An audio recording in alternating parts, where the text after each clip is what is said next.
நாம் இன்றைக்கி ரொம்ப சுவையான ஒரு பயறு மெழுக்கு விரட்டி எப்படி பண்ணலாம் அப்படின்னு பார்க்கலாம். இந்த மெழுக்கு விரட்டி டிஷ்ஷஸ்ஸு கேரளா ஸ்பெஷல் டிஷ்ஷு தான். இது ரொம்ப சுவை ரொம்ப நல்லா இருக்கும்.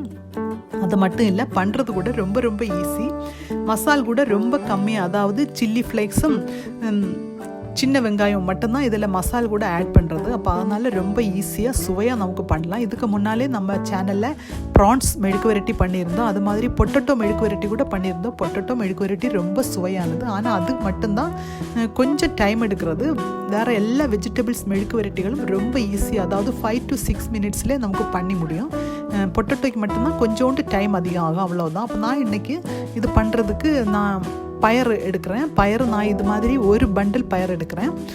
என் வெயிட் பார்த்தபோது ஒரு 300 grams இருக்குது பயறு. இப்போ நீங்கள் இதை எடுத்து அந்த நல்லா வாஷ் பண்ணி அந்த ரெண்டு ஓரமும் கட் பண்ணணும். கட் பண்ணிவிட்டு கொஞ்சம் நீள ஷேப்பாக கட் பண்ணி மெழுக்கு விரட்டி பண்ணியாச்சுன்னா ரொம்ப நல்லா இருக்கும்.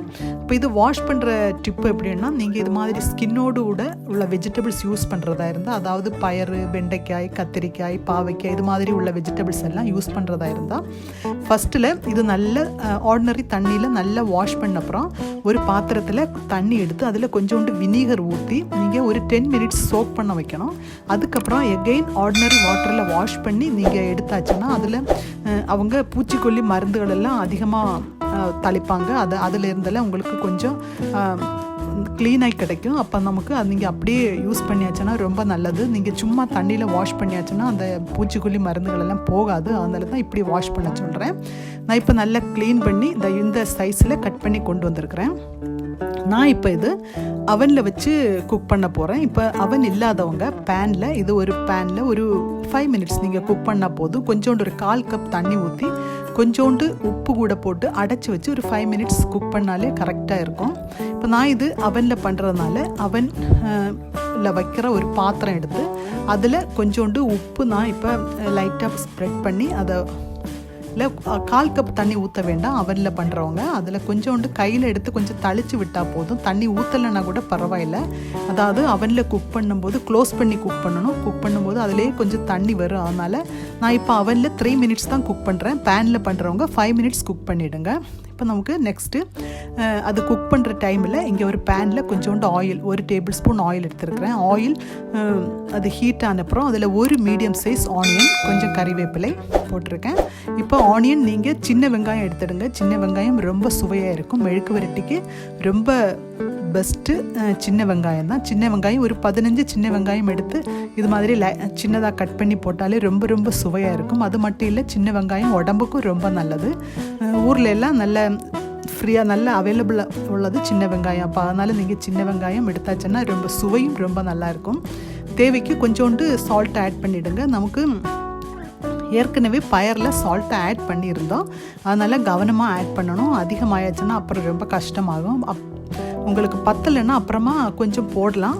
அதனால் நீங்கள் பார்த்து கொஞ்சமாக ஆட் பண்ணிவிடுங்க. இப்போ கலர் சேஞ்ச் ஆகிருக்கு ஆனியனோட. இதில் நான் ஒரு 2 to 3 டீஸ்பூன் சில்லி ஃப்ளேக்ஸ் வேறு ஒன்றும் இல்லை. நம்ம காஞ்ச மிளகாய் மிக்சியில் வச்சு ஒன்று க்ரஷ் பண்ணி எடுக்க வேண்டியது, அவ்வளோதான். எடுத்து நீங்கள் பாட்டிலில் ஸ்டோர் பண்ணி வச்சாச்சுன்னா இது மாதிரி மெழுக்கு விரட்டி பண்ணப்போ சிம்பிளாக உங்களுக்கு அது யூஸ் பண்ண முடியும்.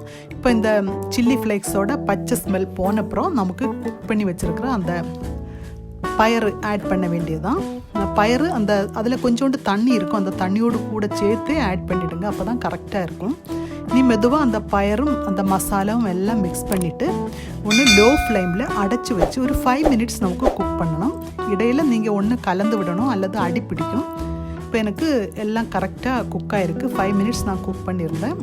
இடையில மிக்ஸ் பண்ணி விட்டுருந்தேன். இப்போ எல்லாம் கரெக்டாக எனக்கு ஆகிருக்கு. நீங்கள் இப்போ சால்ட் எல்லாம் ஒன்று செக் பண்ணிவிடுங்க, கரெக்டாக இருக்கா அப்படின்னு சொல்லிட்டு. உங்களுக்கு தேவைன்னா சால்ட்டை ஆட் பண்ணிவிடுங்க. இப்போ எனக்கு எல்லாம் கரெக்டாக இருக்குது. அதிகமாக அதை இப்படி ஸ்பூனால் குத்தி மிக்ஸ் பண்ணியாச்சுன்னா அது உடஞ்சிடும் வெஜிடபிள்ஸு. அதனால் நீங்கள் கவனமாக இருக்கணும். அதாவது மெழுக்கு விரட்டி உடையாமல் இருந்தால் தான் நல்லா இருக்கும். சுவை மட்டும் இல்லை, பார்க்குறதுக்கும் ரொம்ப நல்லா இருக்கும். அப்போ அதனால் மெதுவாக மிக்ஸ் பண்ணிவிடுங்க. எங்கள் மனேராஸ் பாக்ஸ் சேனல் சப்ஸ்கிரைப் பண்ணாதவங்க மனேராஸ் பாக்ஸோட ஓரத்தில் ரெட் கலரில் சப்ஸ்கிரைப் பட்டன் இருக்குது. அதை கிளிக் பண்ணியாச்சுன்னா பெல் பட்டன் வரும். அது கூட கிளிக் பண்ணியாச்சுன்னா ஆல்னு சொல்கிற ஆப்ஷன் வரும். அது கூட கிளிக் பண்ணால் மட்டும்தான் எங்கள் நோட்டிஃபிகேஷன்ஸ் கரெக்டாக கிடைக்கும்.